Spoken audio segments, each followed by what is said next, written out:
آنکھیں ہوتی اور ان کو دیکھ لیتی تو اتنے فاصلے سے، حالانکہ وہ دور فاصلہ ہوگا، تو وہ دیکھیں گے جہنم کی جو ایک اس کے آگ کے جلنے کی آواز ہے نا، تو ایسا لگے گا جیسے کوئی غضبناک ہو کر مطالبہ کر رہا ہے کہ آؤ میں تمہیں جلانا چاہتی ہوں.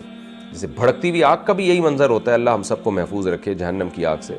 بھڑکتی ہوئی آگ کا بھی یہی منظر ہوتا ہے کہ جب شعلے مار رہی ہوتی ہے نا آگ، اس کا ایسا لگتا ہے کہ جیسے وہ لپٹنے کے لیے قریب بڑھ رہی ہے اور چاہ رہی ہے کہ کوئی میرے قریب آئے اور میں اس کو پکڑ کے جھلسا دوں. تو یہ اللہ نے جہنم کی ہولناکی کا منظر کھینچا. اللہ تعالی ہم سب کو محفوظ رکھے. یعنی چیخ و پکار اور شور شرابے کی آوازیں ہوں گی.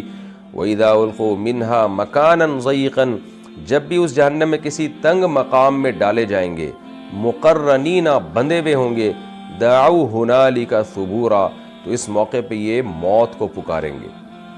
اللہ کہیں گے لا تدعوا اليوم ثبورا واحدا، آج ایک موت کو مت پکارو، وادعوا